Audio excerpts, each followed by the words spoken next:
gars yi maa ngi leen di ziar maa ngi leen di nuyu bu baax a baax ku dugg partager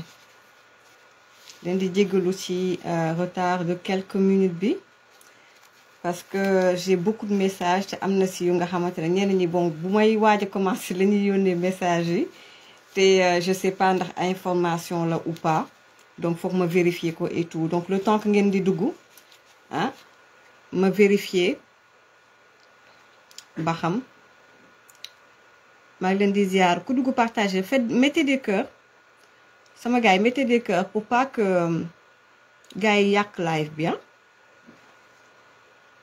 je vois que gars yi affaire bi mi ngi xaw a taxaw et tout mettez des cœurs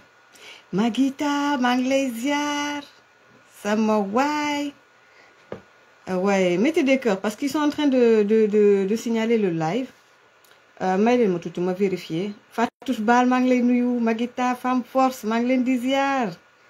la présentatrice de choc may leen ma vérifier aller sur mon Facebook ba xam voilà je vois donc le live donc gars yi partagé leen bu baax a baax tey nag live bi Aliou Sané Y'en a marre Aliou Sané kat nañ gisante de Aliou Sané fa nga bokk baaxut j'ai beaucoup de respect pour toi nag moo tax mosuma wax ci yow gars yi maa ngi leen di ziar may leen ma tuuti di nuyu bu baax Aliou Sané Y'en a marre on est tous des Sénégalais xam nga jël nga position man it ma nekk ci sama combat may leen ma tuuti gars yi dafa am ñu may laaj ne ma ndax commencé na live bu ou pas may leen ma tuuti xaaral ma voilà donc gars yi maa ngi leen di ziar leen di nuyu bu baax a baax Célie Cissé maa ngi koy nuyu bu baax a baax di ko ziar voilà maa ngi leen di nuyu di leen ziar salaam ma sœur am na ko mu yónni message baal leen ma de je t'ai envoyé baal leen ma de Latif maa ngi lay ziar di la nuyu bu baax a baax par contre l'audio je ne pourrai pas l'écouter sur live mais par rapport à Clédor Sène voilà j'ai vu l'info c'est un peu long mais texte tu peux lire en 1 minute c'est un peu long donc dinaa xool donc j'ai un invité donc dinaa ci profiter aussi di liraale aussi en même temps pour xool nu may defee quintessence bi def résumé bi comme c'est en français et c'est un peu long pour un live sur Facebook c'est un peu long maa ngi lay nuyu bu baax a baax Abdou Latif Kane xam nga nekk expert ci wàllu pétrole nekk lu mu jàng lu mu xam et j'ai vraiment di cadre di évoluer donc ci fànn woowule di ko nuyu bu baax a baax et voilà donc ñun Sénégal loolu la ñu soxla donc nit ñu mel ni moom donc voilà bëri na ci vraiment ñu war leen aussi déglu je pense que tey bu ñu jógee ci xeex bi nga xam ne moom la ñu nekk ci combat bi ak également ci campagne présidentielle bi dafa jot aussi ñu duggaat nag ci vrai on va dire def ay débat de haute facture parce que ñoom Ousmane Sonko ak ñi mu àndal dañoo xaw a wàcce tuuti niveau bi débat bi au niveau des plateaux télé et tout le niveau est très bas donc lépp lu ko waral mooy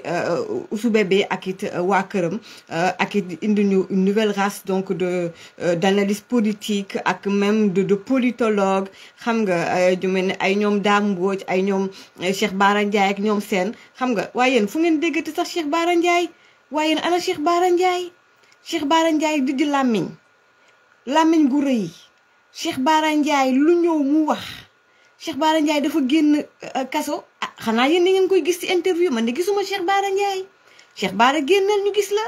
comment tu vas est-ce que tu es en forme Cheikh Bara foo nga wax ci parrainage yi Cheikh Bara foo ne Nana Cissé maa ngi lay nuyu Babacar Mar l'équipe digitale donc du leader donc de Rewmi donc Idrissa Seck Babacar maa ngi lay nuyu bu baax a baax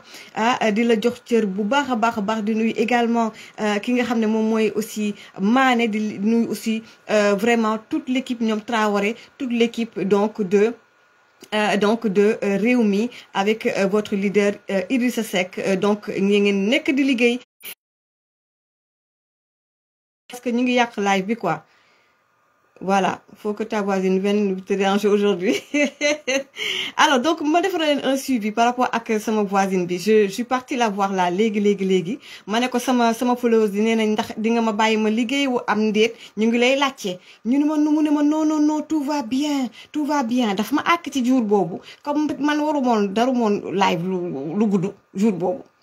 Donc nu fi nekk naa maa ngi xuloog moom di dàgg sant ak ñoom seen moo tax ma def ndànk ba pare mu àkk si ma ale ma àkk si ko retour donc voilà donc foofu moom moo ji kon Irène Gomis aussi maa ngi lay nuyu bu baax a baax Khadija Diène Atijani maa ngi lay nuyu aussi bu baax a baax ñoom Jaxate Adama aussi ñoom Walzo Aram Bigé Ndiaye ñoom Awa Thiam Irène Gomis aussi maa ngi koy nuyu bu baax a baax ñoom Ndey ak Baye fàttewuma également Maman Nafisatou Diallo di nuyu aussi Adama Adus Fall donc Adama Fall maa ngi lay nuyu aussi bu baax a baax gars yi ñu dugg dans le vif du sujet parce que dama am ñaari invité te wax dëgg neex yàlla li ma bëgg waxtaan ak yéen c'est vraiment hyper important et je dois les prendre à partir de 17h30 heure de Paris 15h30 heure de Dakar jël leen seen café wala seen ataaya teg seen gerte kemb wala seen popcorn ak seen coca ngeen toog jàkkaarloog Mati Fall de 15h à 16h heure de Dakar de 17h à 18h heure de Paris. Kon gars yi ma ni tey nii li waxtaan bi di tëddee on va parler des parrainages waa ex-Pastef man benn kii rek laa def benn publication bu ndaw moom laa def ci Facebook bi ñu commencé di raji te man xawma lu ñuy raji man wax dëgg neex yàlla waa ex-Pastef ñoom Ousou Bébé nekkatuñu combat Ousou Bébé dañ koo dóor boo yéeg ci kawam ba toog ci kawam damaa toog ci kawam ñu ne ma Mati fu mu nekk ni gañe nga man leen def leen ndànk dama bëgg mboroxe laa bëgg ak ngeen teg ci zirik may door a jóg ñu jox ma mboroxe tegal ma zirik ak doon jogalaas ma ne leen des na lowal ak deuxième laa bëgg balaa may jóg ci kaw Ousou Bébé ndax ci combat bi dafa yàgg depuis 2021 ba tey kon man Ousou Bébé du combat ex-Pastef duñu combat Pastef existé tout ex-Pastef moom la ñuy wax groupement la wala mouvement loo ko mën a tuddee groupement mouvement àndandoo mouvement ànd xat xol voilà mouvement xat xol parce que ñoom ñëpp seen xol yi tàng xat xol waa ëxlu xat xol dinañ ne léegi ex-Pastef mouvement ëxlu xat xol mais nekkatuñu parti kon nekkuñu combat bu ngeen gisee sax man temps yi dama xaw a raar ci réseaux sociaux yi di xaar campagne bi xaw a jax yooyu donc bu ñu en parenthèse ci biir campagne war a jël yenn invité yi ak yenn candidats yi dinañ ko defee ci yeneen anam lañ koy defee donc du nekk sax comme anam bii nii mais ci yeneen anam ngeen ñaanal ma bu baax a baax pour que lépp lu ñu bëgg ñu mun koo def sama gars yi damay ñëw ci ex-Pastef parce que parce que dañoo commencé def ay bruit daal man ma jékki-jékki rek ma ne mais qu'est-ce qui se passe sama gars yi man je ne comprends pas ñii dañoo ñëw yaru noppi découragé jékki-jékki coow li xaw a bari quoi ex-Pastef bu la ñu sonal ñun dañu nekk ci ay mbir dañu am lu ñuy lijjanti daal xam nga man dama nekk ci yeneen i vibes ñu ngi nekk ci yeneen i mbir xam nga dañu soxla suñu bopp wax xale yi di call ci réseaux sociaux yi nii man waaye li lu xew ay Ousmane Diagne ay ñoom jot naa ñooñu gis naa dégg ñooñu daal ma ne noonu lii foog ma lijjanti ko ñu ne ma waa parrainage waaw dégg naa ñoom am nañ plan B ba c'est léegi plan A ba bàyyi ngeen ko fii laa toog ma rappelé leen ko gars yi vous êtes témoin fii laa toog ni leen Ousou Bébé yow game over Ousou Bébé doo bokk ni leen waa Pastef parce que jamono yooyu Pastef existe na ma ne leen uti leen plan B vous êtes témoin ba ma ko am na benn jour ba ma koy wax dimanche ba ca ngoon sax bu ngeen fàttalikoo fala may leen ma fala Ousmane Sonko defee benn meeting Kër Massar Ousmane Sonko ne def ni xoñañal yéeg ci kaw meeting bi Ousmane Sonko Kër Massar fàttaliku ngeen ba mu ne plan A plan B amut ba yeneen responsable yi di yéeg naan amuñu plan B plan A ba plan Z mooy Ousmane Sonko mooy meeting ba mu waxee woon ne président Macky Sall di nga ma rey mbaa ma rey la yéen ko fàttaliku foofu laa ko ne Ousou Bébé game over va demal la ngeen uti ji plan B mu di ma kekkantoo depuis le début ba tey li ma leen wax dara du ci dëñ newoon naa leen plan B dina am plan B am na fii di El Malick di rëy làmmiñ mbia quelques jours de cela ci plateau télé yeeg site internet yi waa ex-Pastef ñoo doon wax ne amuñu plan B bu leen kenn wax ko plan B ñoom plan A ba Z lañu am moom mooy Ousou Bébé waa léegi nag bu ñu toogee amuñu pexe waa ñu rëy làmmiñ ak borom bët yu jël ya nu mu tuddati waay Amadou Ba bu Pastef bokkul ak Amadou Ba benn bokk Amadou Ba Pastef sa guignol laa ñu yónnee ma benn loolu yokk tax sax ma ne ñii foog ma lijjanti seen kaa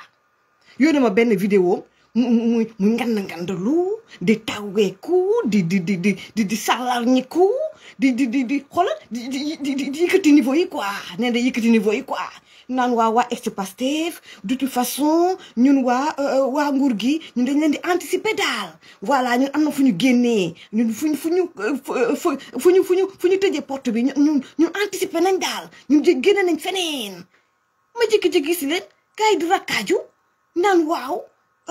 le coup de génie de Ousou Bébé ma ne mais ñii rakkaaju naña ñii foog ñu jóg ci ñoom yéen déjà yéen Ousou Bébé il a été humilié dañu ko ne ràpp ci kaso ba mu grève de la faim di sos di kàcc dinaa ci ñëw ak suñu Moustapha Sy la mu wax toj na dil ba te ñun yàgg nañ koo wax waa ji grève de la faim da doon xiifal par intermittence waa ji mosul kooma waa ji dara jotu ko dañ dox waxu kooma dugg fi génn fii di dof lu ñaari seytaane jabaram ñoom ana batan sa génn di muuru di seytaane et tout pour xale yi génn kenn génnul kenn lijjantiwu leen défaite internationale sénégalais yi lijjantiwuñ leen Ousou Bébé yoo xam nga xamoo sénégalais yi de xamoo réalité sénégalaise sénégalais woon la boppam man bañ la tëyee premier jour ba laa ne manifestation yi nañ toog seetaan nan lay demee ma toog 1 heure de temps dégguma dara ma ne c'est pas normal Ousou Bébé ana son dégâts dégguma dara ma ne non comme on est vendredi non naa bàyyi ba ay week-end bi quoi ba xam week-end bi ana waa ex-Pastef gisuma kenn ma ne non c'est pas possible ak lu Ousou Bébé waxoon yëpp non lii dafa rax non nañ bàyyi ba altine gisuma dara waa ji ñu tim la taala ñun yu pakataas ko yóbbu ko sébi ñu ne déeta waaye waa ji commencé grève de la faim ana booy yi ne dañuy jaay seen bakkan gisuñu kenn mooy wane ne yéen vous parlez pour le peuple mais vous n'êtes pas le peuple sénégalais won nañ seen bopp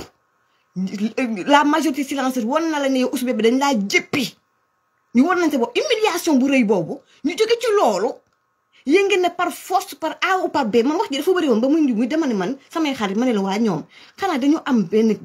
une carte sous la manche quelque chose qu'on ne connaît pas parce que ñoom nee na ñoom Sonko par force lay bokk mais lan la ñu xam lu ñu xamul ñun te man dama leen a xam ba jeexal leen yéen dañ leen a infiltré ba yàqu yéen dañ leen a wër ndombo waa ex-Pastef dañ leen a wër ndombo yéen bu ngeen di anticiper gars yi li ngeen di anticiper ñoom anticiper nañ ko ba pare ñun ba ñuy toog fii naan di xataraayu état bi boobu état bi ma ngay def la mu mën di def affaire ndànk ba mu serne leen Ousou Bébé instant bi ni comme portable bu yàqu waxuma portable bu déchargé dafa yàqu si amatu chargeur am mënuñu koo defar Ousmane Sonko il est HS hors service portable bu yàqu yaxeet la mënuñu du koo defaraat donc yow tu as été mis à côté ñu ñëw de waa léegi ñun Guy Marius Sagna dimanche passé waxuma leen waxu Guy Marius Sagna waaw kon kay ñun anticiper nag gars yi nag yéen a ngeen di anticiper Amadou Ba ne ngeen di anticiper nguur gi li mu waajal na ngeen ko anticiper yéen la ngeen di anticiper nit ñi yëg nañ ko bay anticiper ci li ngeen di anticiper yéen ay waaye rek la leen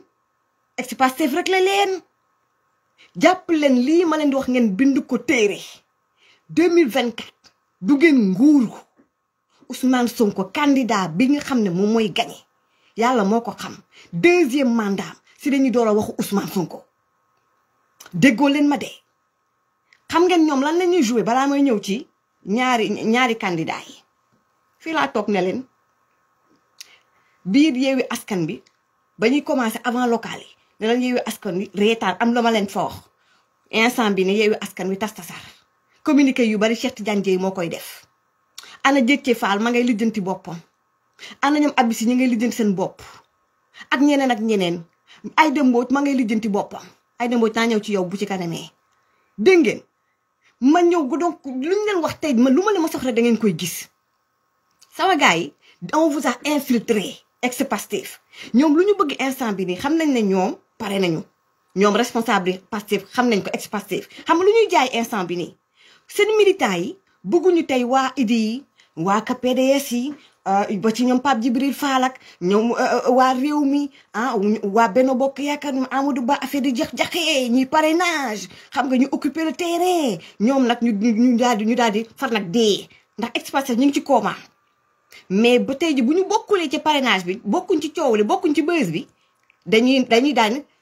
maanaam naqasaay dañuy dee ñoom dee boobu la ñuy bañ dañu nekk ci diggante dund ak dee ña nga ca coma di sukuraat mais bëgguñu dee donc il faut que ñu remobiliser les troupes remobiliser les troupes donc commencé naan am nañ plan B am nañ plan C ñoom Diomaye ak cotiti patata Guy Marius Sagna xam nañ ne du mbir mi du dem xam nañ ko ñoom xam nañ ko waa responsable Pastef yi man militant yi ak sympathisants yi man yéen laa yërëm ñoom dañu bëgg rek instant bi remobiliser troupes yi comme ça gars yi bu ñu découragé comme ça ñu animé waat seen parti bi comprendre nga gars yi qui fasse du dilatoire affaire yu xumbu et surtout bàyyi leen ci xel xam nga ñoom la ñu bëgg mooy ñoom campagne bi du ñu dem fenn de mais campagne bi ñoom nañ saboté campagne bi ñoom daal nañu perturber campagne bi ñoom nañu perturber campagne électorale bi papa loolu rek moo leen intéressé instant bi waaye xam nañ ne lii ñuy lijjanti yëpp du dem fenn kon ma ñëw nag ci parrainage yi yéen ku jël dagg bopp Ousmane Sonko ak na mu lëjlee lobby yi nekk ci ginnaawam ak ña ko doon jàppale ña koy financé ña nekk ci biir nguur ga ña nekk bitim réew ak leneen ngeen féroce naan yi ngeen di rey seen bopp par force kenn du ko téye kenn du ko jàpp kenn tey bokk ñu fexe ba daan ko ba yéeg ci kawam teg ko à côté ngeen defee ne ay Guy Marius Sagna yi di wane ay xottam ay affaire de ay El Malick Ndiaye mu ñàkk fulla ñàkk fayda mi moom moo ñuy poser problème quoi man à part live bi du ma yàgg ci yéen parce que du ngeen kaa te du ngeen combat nekkatu leen combat mais juste rek pour ngeen régler kenn moo comprendre deal bu mooy Akhenaton man dañu ma wax ay waxam ma dem xooli YouTube seetaanuma lépp ma nga ca yoon wax ku loo contre nit kii njombor xam nga ne am na ay kiyam donc fenkat la mythomane la mais au moins parfois day nekk sur la bonne piste ndax xam ngeen lu tax politicien la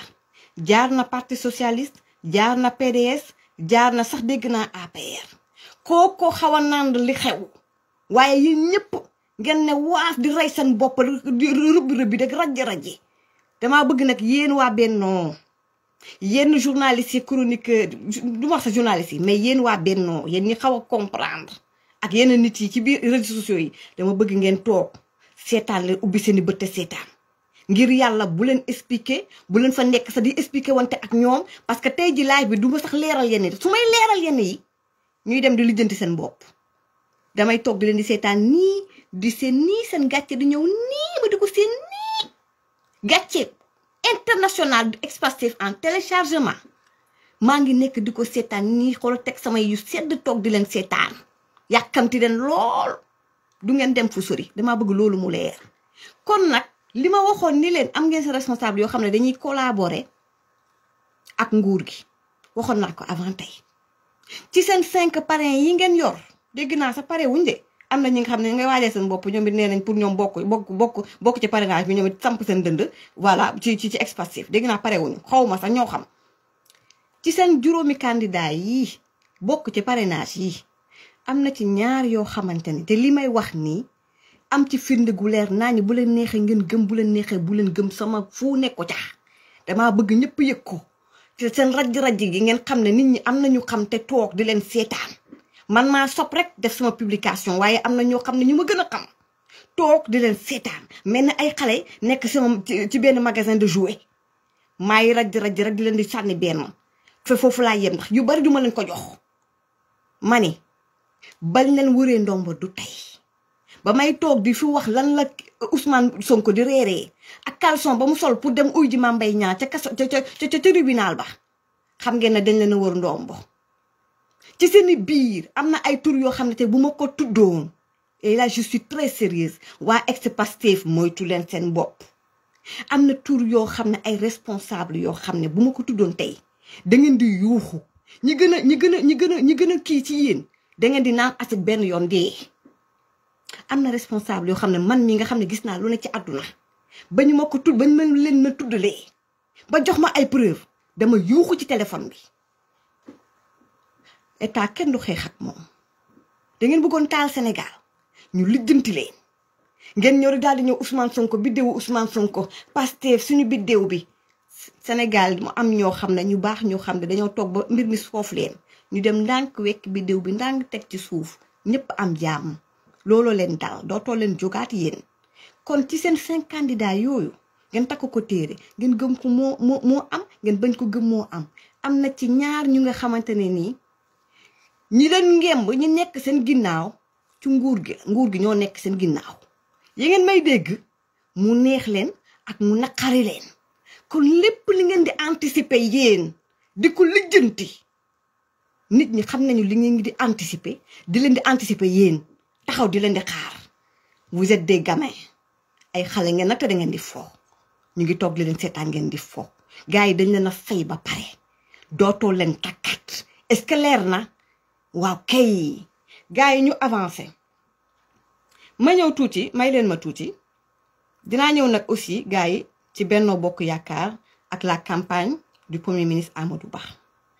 dama bëgg nag ci boobaa ngeen déglu ma ak xel bañ ma déglu ak xol des na ma 4 minutes mais il faut que tey may ma tuuti sama ñaari invité monsieur Bourgi Robert Bourgi mooy ñëw tey ak it maître Pape Sène également ñoom ñooy ñëw tey ngeen déglu ma ak xel bañ ma déglu ak xol te dinaa expliquer wu may leen ma tuuti dafa am loo xamante ne moom laa bëgg lijjanti ni tuuti voilà donc ñëw nañu ci waa Pastef ba pare ak seen plan B donc aveu d'échec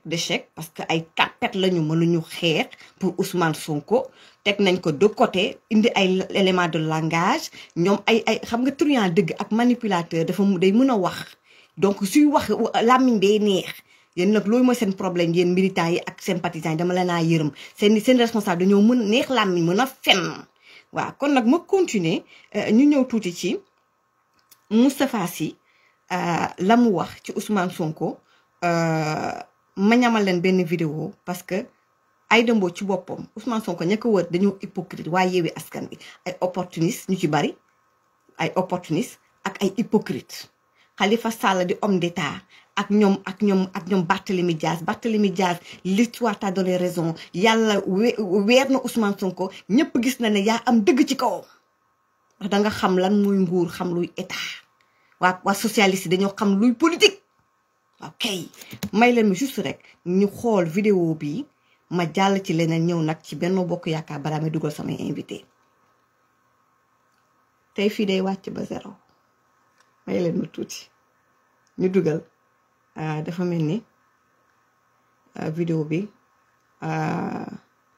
gars yi may leen ma tuuti dafa mel ni vidéo bi gars yi dafa mel ni dañ ko effacé kan moom ma yónnee vidéo kii Aïda Mbodj bi ak fi muy waxee waa ji nit ki effacé na ko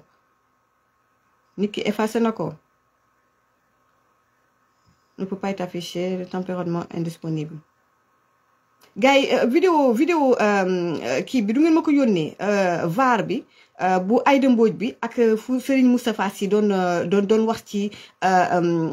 donc Ousmane Sonko bu waa Yewwi bu ñu ñëwee ñu naan leen dafa nekk ci coma ku ko am na ma ko yónnee ngir yàlla balaa live bi di jeex parce que je ne retrouve plus la vidéo page bi ma ko jëlee je ne retrouve plus bref donc kii di Aïda Mbodj ñëw daal di kaalawu jigéen la et puis mère la suñu moromu yaay la donc dañ koy wormaal mais Aïda Mbodj lu ma bëgg rek laaj la mooy Aïda Mbodj sa voyage bu mujj bi États-Unis bëgg nañ xam kan moo ko fay billet d'avion bi bëgg nañu xam kan moo fay billet d'avion bi pour vous dire que ni ku mel ne Alioune Tine aussi j'avais beaucoup de respect pour lui parce que dama ko xam depuis Walfadjri depuis ma nekk reporter kon dañuy njar mbir mi daal mais ku mel ne Alioune Tine par exemple ces dettes ont été payées par le président Macky Sall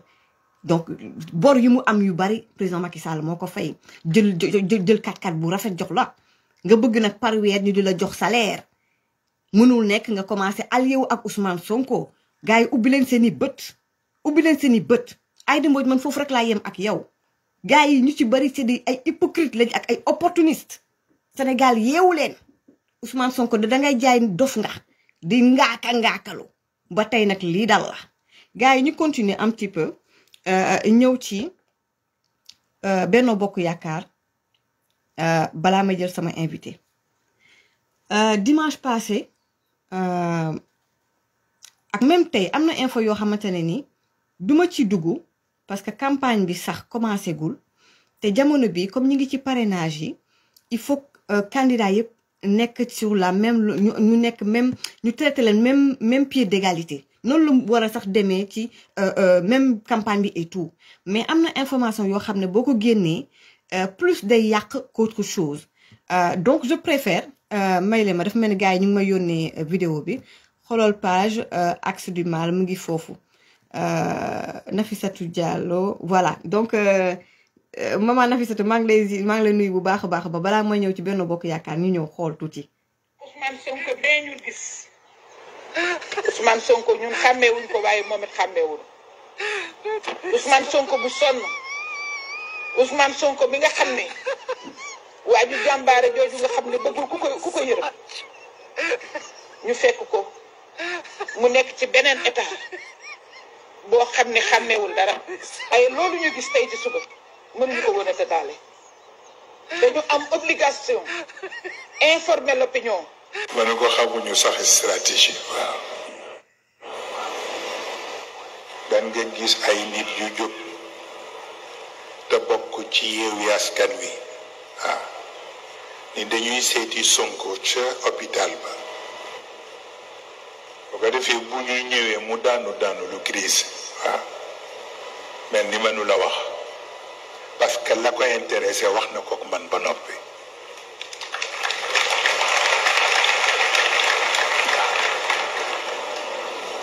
bu ko defee médecin yi ni leen dafa nekk dans le coma foog ngeen may ko ñu daal di jógaat dem fekk moo ci bëgg loolu waaw. donc defe naa mbir mi donc leer na fii donc gis ngeen maman Aïda Mbodj ak scénario bi mu teg et tout peut-être que sax ñoom peut-être voilà jàpp nañ ne waa ji sonn na et tout sëñ Moustapha Sy lii mu wax tamit waxu ko pour comme ça nii rek ci neen donc bu ci kanamee avec le temps di ngeen comprendre waa PUR seen ci lu ñu nekk xam naa ne sax waa PUR gis naa démb ci réseau yi mais vraiment lijjantiwuma ko que officiellement am nañu candidat mais je sais que ni sëñ Moustapha Sy ak moom ak Khalifa Sall réeroowuñu te it ña ngay waxtaan foofu nag foofu laa yem waaye sëñ Moustapha Sy lii mu wax mu am bii bu dugg biir ex-Pastef donc dëggal ñu ñun ñii que mosul nekk ci coma moom Ousmane Sonko et que ñun xam nañ ne comme ni ma ko waxee sànq grève de la faim bi xiifal bi par intermittence la li doon xew yëpp pour que nit ñi jóg la te mujjul sotti ñu xamal ñu ne également que ci Yewwi Askan bi ci boppam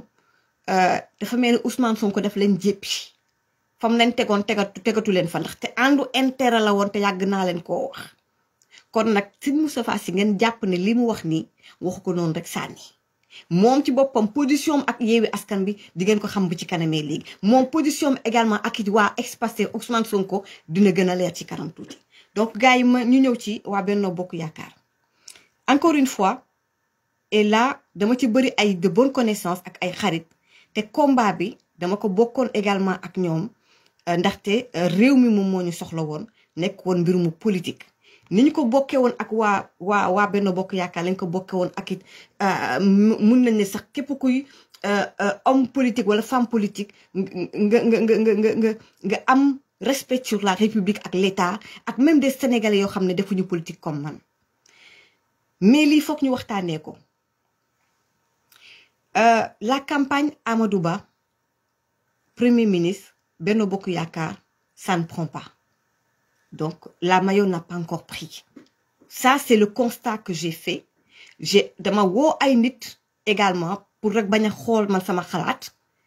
ba ci seen biir yéen waa Benno Bokk Yaakaar ak waa APR mais ñu bëri ils sont d'avis avec moi en off jox ma ay yeneen éléments waa Benno Bokk Yaakaar la campagne Amadou Ba premier ministre Amadou Ba ne prend pas. Qu'est-ce qui se passe? Lan mooy problème bi? Est-ce qu'il y a des blocages? La Mayo ne prend pas. Encore une fois, la campagne présidentielle Amadou Ba premier ministre, ça ne prend pas. Pour l'instant, les choses ne marchent pas. Ba pare sama gars yi ñu ni ma ba ci entourage du premier ministre si boppam y a des problèmes parce qu'il y a dafa commencer am beaucoup de clans ci biir entourage du premier ministre dafa commencer am ay clans donc xeexante bi commencé na là une guerre alors que yéen Amadou Ba nekkagul président il est premier ministre il est le candidat Benno Bokk Yaakaar mais gagnéegul de sama gars yi affaire bi du yombee noonu de sama gars yi ak Idrissa Seck est-ce que yéen koy dégg muy wax ñu gars yi ñu ngi liggéey gars yi est-ce que xam ngeen ne Karim Wade maa ngi doon seetaan DER émission jàkkaarloo représentant PDS ba fa nekkoon Assane Ba nee na ma Karim Wade léegi mu ñëw loolu la wax nit ñi am ñu ma ne non Karim Wade gëmuñu mu ñëw mais jàpp leen ne bu Karim Wade tegee tànkam Sénégal ak ñoom Idrissa Seck ca booru bee Amadou Ba Benno Bokk Yaakaar candidat lu leer laa leen di wax day dem deuxième tour day am lu leer laa leen wax kon nag les choses affaire bi gagné gu leen de waa Benno bu leen defee ne gagné ngeen de l'entourage du PM bu yeboo ngeen teg seen jaaj yi te ngeen def unité jàppante et là man lu ma yëg man laa damay boole Amadou Ba dama ñëw pour boole la boo ko yëgul ma nettali la premier ministre monsieur Ba maa lay nettali lu ma yëg Sénégal yëg ko damay nettali dégg naa ñu ànd ak yow ci sa entourage ña ngay defante ña ngay rayante kalan ya commencé na te yow nekk goo président gars yi ñu ngi la bëgg a yàqal di jógal ci loolu 4 PM bu ñu jógee ci loolu ci biir Benno Bokk Yaakaar ci biir APR sax laa war a wax ba ñu pare ca local ya ak ba ñu pare ci législative yan laa leen waxoon ba waa Pastef ex-Pastef nekk di ngandlu ak ñoom Ousmane Sonko di jubilé lu ma leen waxoon ci live ne leen APR moo gagné APR waxuma Benno de ndax léeg-léeg alliés yi ils jouent franc jeu mais APR moo gagné APR ndax ñenn ñi candidat yi président choisiroon ci législative yi ñoom dañu ñëw di jàppale ñeneen di xeex candidat yooyu di jàppale ñeneen am na ñoo xam ne dem nañ bay jàppale waa Pastef candidat wu Pastef yi di leen di financer Amadou Ba xoolaate sa bopp de benn APR affaire bi nekkagul moo ci de problème ya bari na foofu nag laa yem problème ya bari na dégg naa gars yi déggoowuñu ña ngay reyante ci suuf am na ñu ne bokk ñun du ñu jàppale Amadou Ba am na ñoo xamante ne waxuñu ña nga ca biir te d'accorduñu ma dolliwaat waxaat leneen est-ce que xam ngeen ne alliance su ancien premier ministre Boun Abdallah Dionne ak bu Aly Ngouille Ndiaye plusieurs personnes me l'ont dit kenn wax na ma ko ma waxtaan ci ak yeneen nit ñu ne ma tu as parfaitement raison bàyyi leen xel ci ancien premier ministre Boun Abdallah Dionne et l'alliance bu amee coalition entre Boun Abdallah Dionne l'ancien premier ministre ak kii di Aly Ngouille Ndiaye ça va faire très mal lu leer laa leen wax premier ministre ancien premier ministre Boun Abdallah Dionne dafa nekk koo xamante ne ni waxam bariwul il est discret te y a beaucoup de gens ci biir APR qui l'apprécient beaucoup foofu laa yem ndax man ku ñëw wax ku nekk ñëw waxat man waa PDS ak maa ngi wax ak waa réew mi maa ngi wax ak ñëpp biir APR ku ne lay waxal simple militant ak ñëpp lay waxal kon lii nga xam ne ñoom mënuñu koo wax ma xam ko ci suuf moom lay jottali ca kaw Sénégal bëgguñu 2024 dafa nekk élection bu am solo bëgguñu tey Sénégal ñu tegu ci loxoy ñoo xamante ne ni tey ji maara day taali Afrique de l'Ouest dafa nekk ci mbir mu situation bu doy waar la xew Mali Burkina et cetera dañoo bëgg un homme d'état nit ku mën a yor Sénégal la ñu bëgg muy Amadou Ba muy Karim Wade muy Idrissa Seck ku ñëw baax na wala Khalifa Sall bëgguñu affaire yi jaxasoo ba benn kenn jóge fee jël mbir yi ñu sanku xoolaat leen seen bopp waa Benno Bokk Yaakaar problème yi bari na de te fa laay yem démb dégg naa ya ngeen doon réunion kàngam ya ils se regardaient en chien de faïence te nasaraan mooy ñoo nga doon xoolante waaye ku nekk ngi bëgg kii sa morom ñoo nga doon xoolante waaye ku nekk ngi mel ni ku guuxal sa morom dara juboo wuñu te bëggante wuñu Amadou Ba de loolu nettali de ñëw naa nettali la nag yaa amoon pour di leen di wax gars yi bu ñu jógee ci loolu am na leneen ñu ma bëggoon a indi mais foog ma jël sama invité donc c'est monsieur Bourgi moom aussi voilà il a des infos très importantes à vous donner may leen ma tuuti ma jël sama invité su ko defee également parce que même fële ci Diourbel may leen ma foofu ci Diourbel ca bopp ay responsable APR dañoo banque seeni loxo ne ñoom balaa ñu jàppale nit di leen di leer ne nit ki day gagner kon il doute même que ni Amadou Ba est capable de gagner cette campagne là ak feneen dinaa jël waa Bambey parce que waa Bambey tamit AP Bambey tey ji li ñu doon def conférence de presse nee nañu ñoom it d'accord ñu ci gestion wu Mor Ngom kon nag affaire yi ça risque de péter et ça va péter de partout nag waa kay voilà yu bëri te dama ko denc bañ a wax ji kii daal voilà may leen ma tuuti ma daal di jël ki nga xamante ne ni moom mooy donc monsieur Bourgi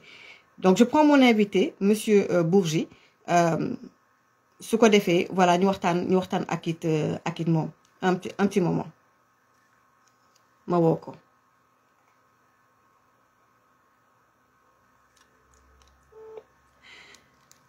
la n'a pas encore débuté non commencé gul dëgg la commencé gul mais dafa am yu xew de oui bonjour monsieur Bourgi maa ngi leen nuyu bu baax a baax voilà donc je vous dis bonjour désolé donc je vais vous prendre depuis 15h30 heure de Dakar mais bon voilà donc là on est en direct et je vous laisse voilà avec nos followers pour leur dire bonjour. Bonjour à tous, bonjour à toutes. Voilà, donc là je vous prends en interview aujourd'hui par rapport à la situation politique sénégalaise. On va vers une campagne, donc voilà, la campagne présidentielle 2024. Là, on est en plein dans les parrainages. Juste, on va dire votre analyse sur la situation politique. Mais d'abord, ma première question, là je viens d'en parler. Comment vous voyez la campagne du Premier ministre? Bon, la campagne n'a pas encore débuté, on est juste au parrainage. Mais moi, je sens que les choses, en fait, ça prend pas. Voilà. Quel est votre avis là-dessus? Je vous trouve, madame, un peu trop pessimiste. D'accord. C'est peut-être la fougue de la jeunesse. Oui. Mais je dirais que la désignation d'Amadou Ba comme candidat a été beaucoup plus difficile qu'on ne le croit. Je vous ai dit, il me semble, il y a quelque temps, que le choix du président aurait pu se porter sur Mohamed Boun Abdallah. Mais il s'est porté sur Amadou Ba. Le travail sous la direction de Moustapha Niasse a été un travail extrêmement loyal, juste, correct et sans entourloupe. Le choix s'est porté sur Amadou Ba, mais ça n'a pas été évident. Parce que beaucoup au sein de Benno Bokk Yakaar reprochaient à Amadou Ba son passé d'allié du Parti socialiste. Mais les choses évoluent. Rappelez-vous la phrase de Jacques Chaban-Delmas, qui a été un personnage de la 5e République en France et même de la 4e République. Il disait qu'il n'y a que les imbéciles qui ne changent pas d'avis. Amadou Ba a évolué. La campagne n'a pas encore démarré, mais je suis quand même surpris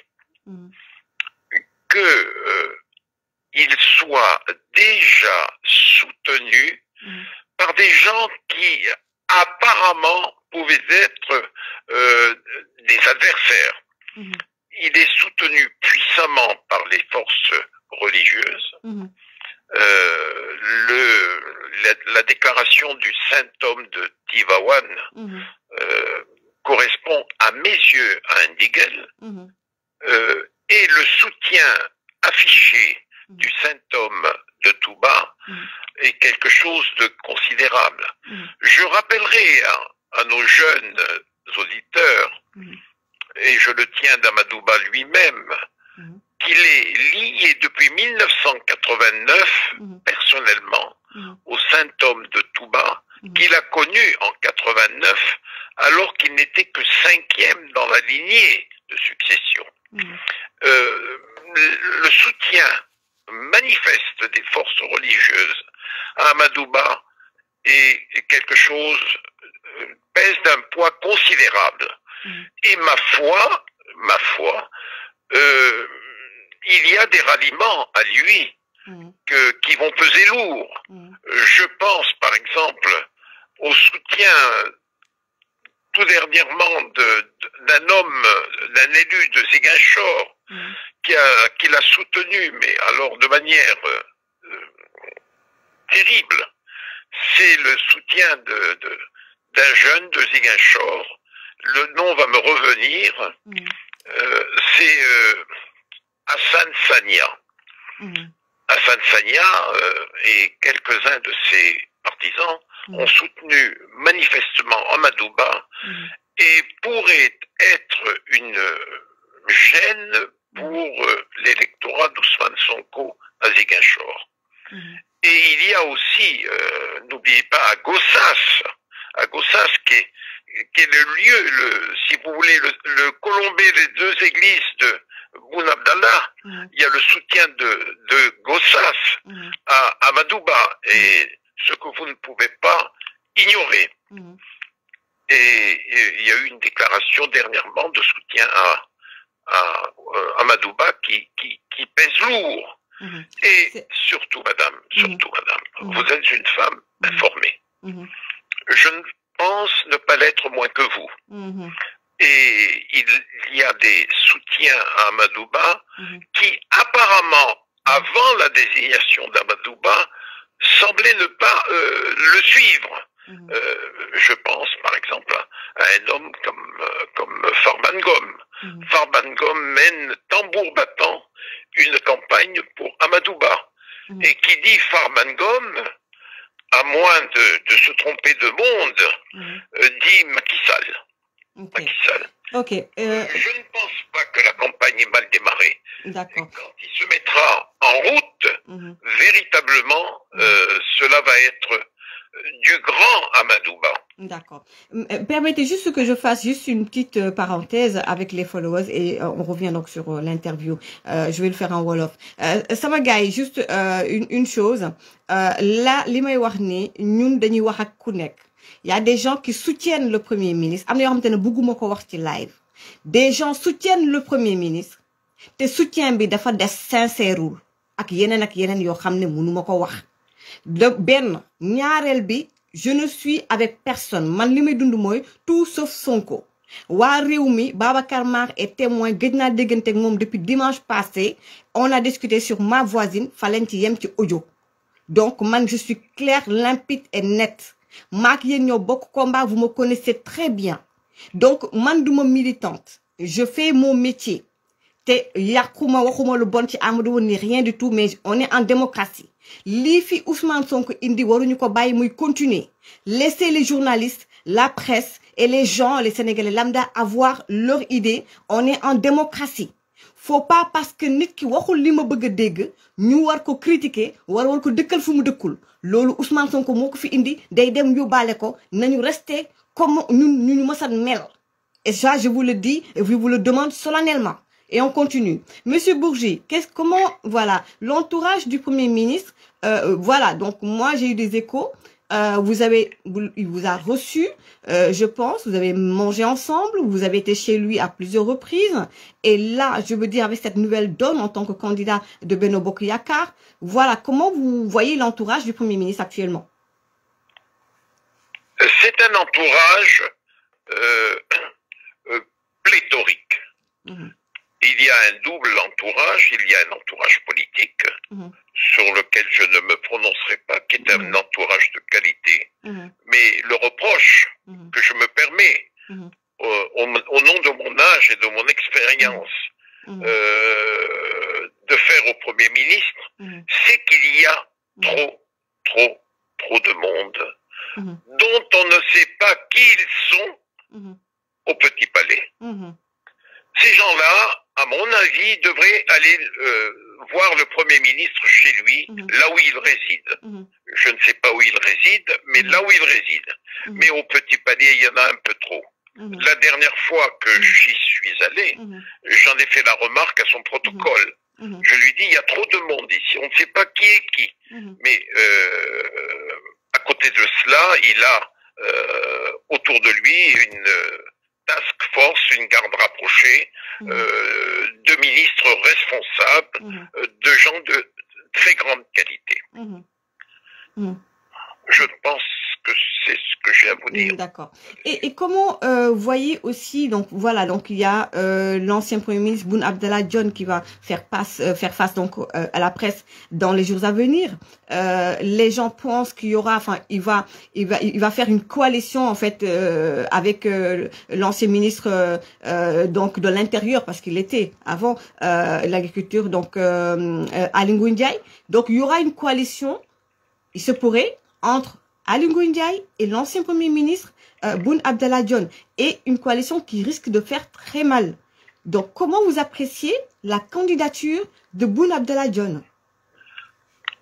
Je vais vous parler, comme d'habitude, de manière franche.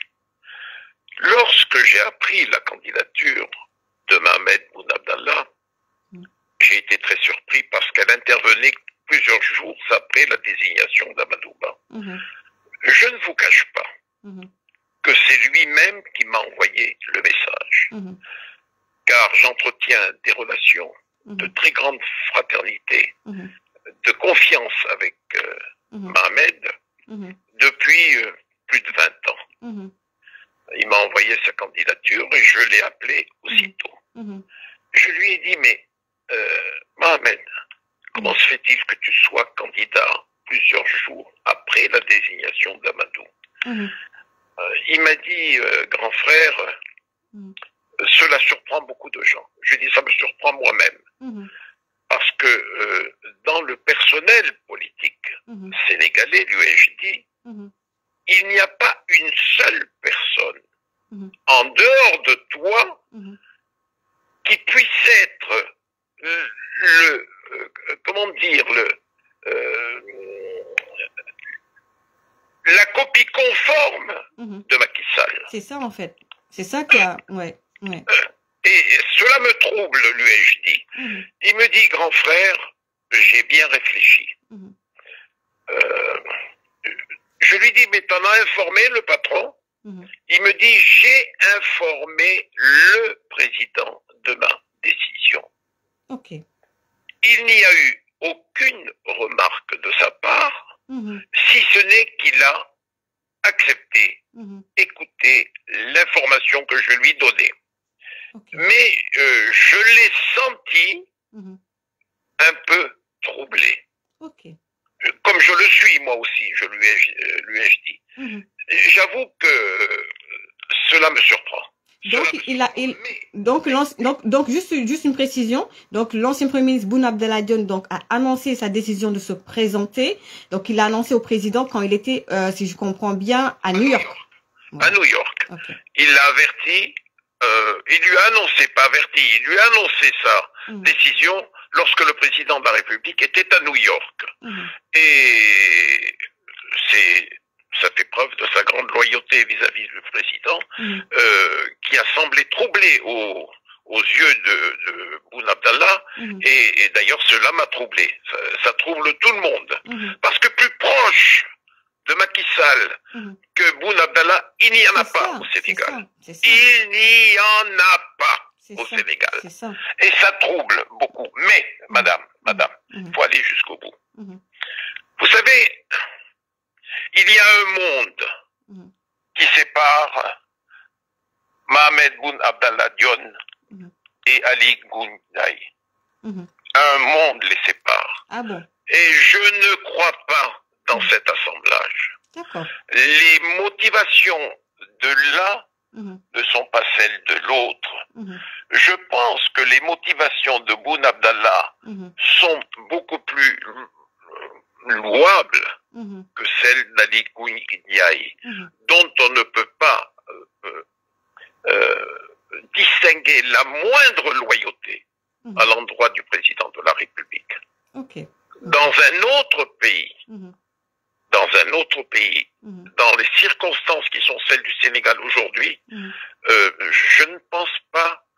que Ali Ngouille Ndiaye aurait pu survivre politiquement plus de 24 heures. C'est mon avis.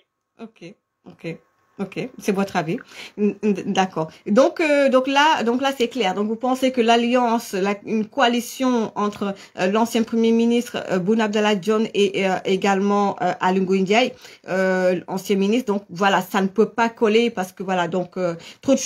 de choses les séparent et que l'ancien Premier ministre est beaucoup plus loyal au président qu'Ali Ngouille Ndiaye. Mais aussi. Et il a une autre dimension. Oui.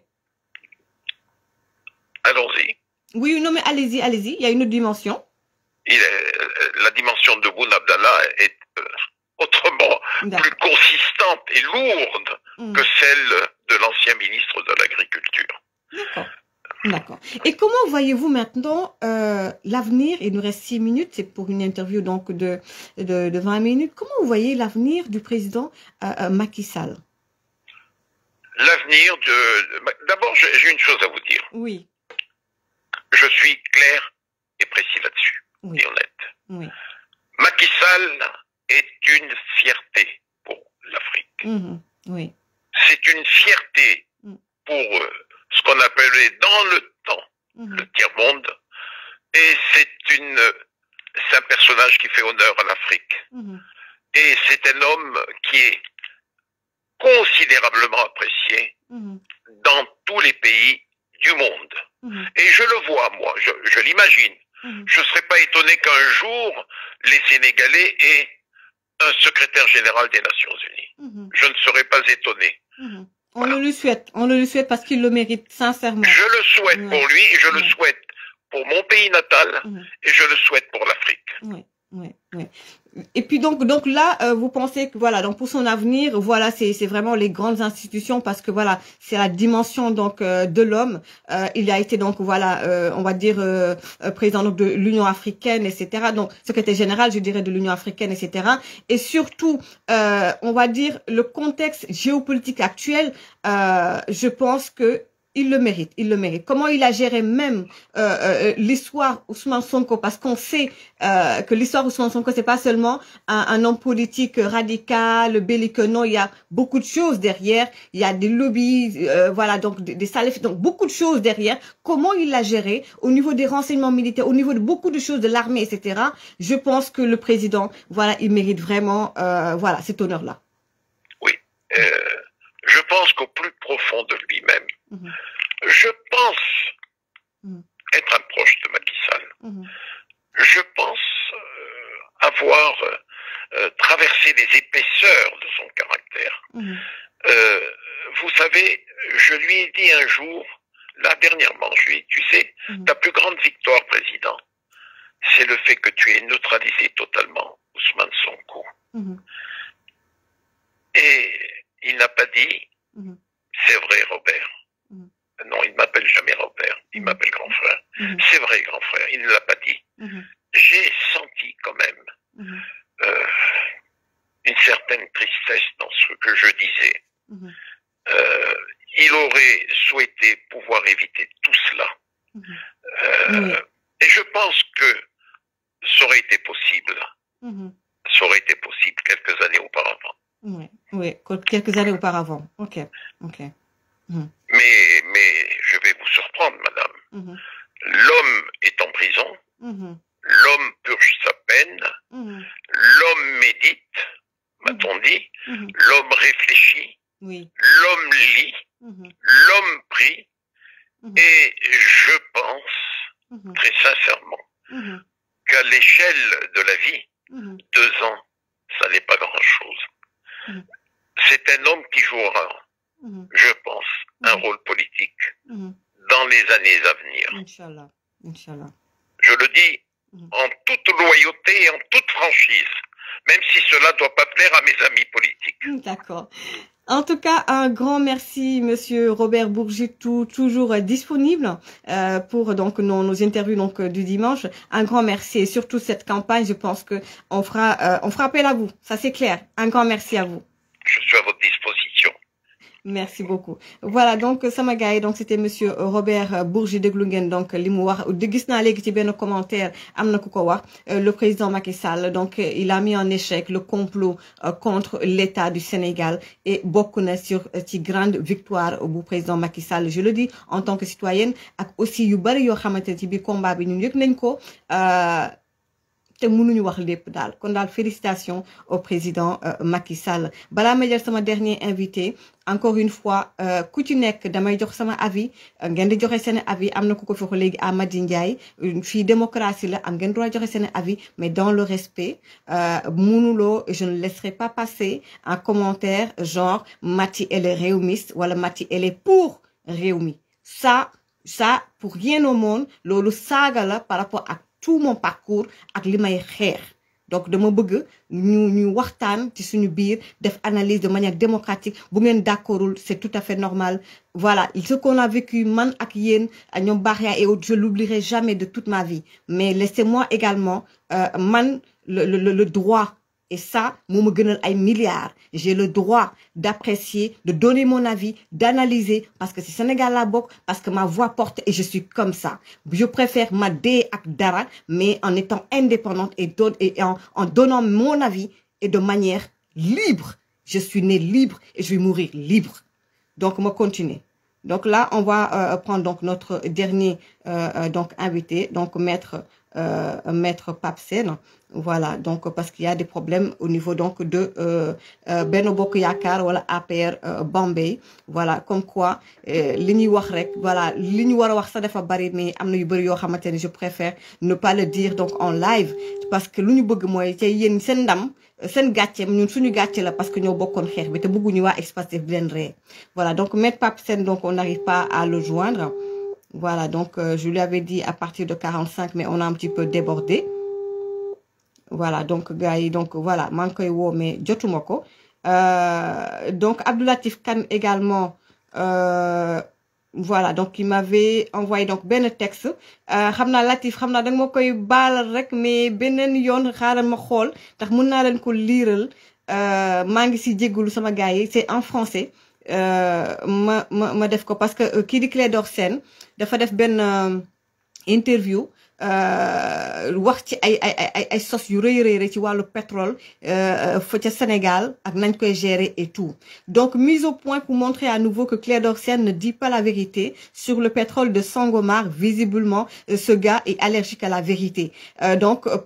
c'est signé Abdou Latif Kane, conseiller technique du ministre du pétrole et des énergies, expert pétrolier, militant Benno Bokk Yaakaar. Il a avancé la semaine dernière sur RFM dans l'émission de Sidat que le pétrole, je fais un clin d'œil à mon ami et frère Sidat également, que le pétrole de Sangomar est en train d'être vendu et exporté à l'extérieur par Woodside, alors que les Sénégalais ne sont pas au courant. J'axe mon propos sur 3 points pour faire comprendre aux Sénégalais que Clédor a encore menti. Nous devons d'abord savoir que la production du pétrole à Sangomar n'a pas commencé, elle débutera mi-juin 2024. Alors vous convenez avec moi qu'on ne peut pas vendre et exporter du pétrole à l'extérieur sans commencer à produire le premier baril du pétrole. Balangana Nam Nekfa. Actuellement à Sangomar, dont le sieur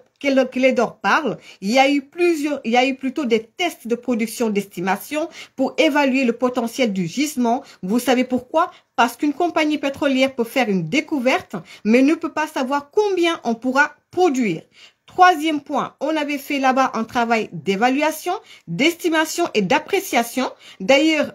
Crane Energy, qui était dans le passé l'opérateur principal, avait publié ses rapports trimestriels de tests de pluie. Donc, il n'y a rien à cacher. Aucune goutte de pétrole de Sangomar n'est vendue. Ensuite, Clédor ne sait pas qu'à Sangomar, le test de production fait sur certains puits, on produit 5000 barils par jour, d'autres 10 000 par jour, donc des quantités de pétrole insignifiantes. Ces tests sont faits généralement sur des durées très limitées. Les tests sont exécutés 2 à 3 jours ou même souvent 24 heures pour certains puits. Tout cela dépend des caractéristiques et paramètres du puits. Quatrième point, les Sénégalais doivent comprendre que les tests de puits d'évaluation, dont M. Sen confond aux puits de production, mais qui féroce, sont faits avec des installations de forage qui sont différentes des installations pour faire le traitement. Cinquième point, ensuite, il ne sait pas que durant ces tests, l'ensemble de la production est renvoyé vers la torche brûlée, donc il n'y a rien qui est commercialisé actuellement à Sangomar, comme il prétend le dire de façon maladroite et ostentatoire. Toutes ces productions temporaires ont été renvoyées vers la torche car il n'y a ni installation pour les traiter et les stocker sur la plateforme. Bref, c'est des rigs de forage. J'imagine qu'il est incapable de comprendre l'essence même des rigs de forage, sinon il n'aurait pas parlé de la sorte en sautant du coq à l'âne. Ensuite, la commercialisation du champ de pétrole de Sangomar Filé-Dieralé se fera sur le marché spot. Les 3 bénéficiaires du projet, c'est-à-dire Woodside, Petrosen et l'État du Sénégal se partageront la production qui commence à mi-2024. En 2024, enfin, lorsque la production du pétrole débutera, Woodside, Petrosen et l'État, conformément aux normes et pratiques en vigueur dans le secteur du pétrole, chaque structure, en ce qui le concerne, aura la latitude et la liberté à commercialiser seule sa part du pétrole ou confier sa vente à une autre firme pétrolière spécialisée dans le marketing. Yalla na Sénégal am jàmm et qu'on ait la lucidité de mettre notre pays au-dessus de tout. Donc c'est signé Abdou Latif Kane, donc pétrole, nekk conseil technique ci ministère bu pétrole, di ko nuyu di ko remercier bu baax a baax di jox donc gars yi dox daje donc la semaine prochaine di leen di remercier bu baax a baax sama gars yi di jégalu bu baax a baax bu fekkee ne ci li ma wax sànq xaw naa tàng tuuti mais voilà ni mu demee la je donne juste mon avis. Encore une fois, j'ai rien contre Amadou Ba. On a même des amis comme on devait même se parler il y a quelques jours. Donc awma ben xarma yàlla ak moom. C'est pour alerter ndax li ñu denc te waxuñu ko mu ëpp li ñu wax. Pour alerter encore une fois. Jàmm ak jàmm sama gars yi. Bon début de semaine à tout le monde. Bye.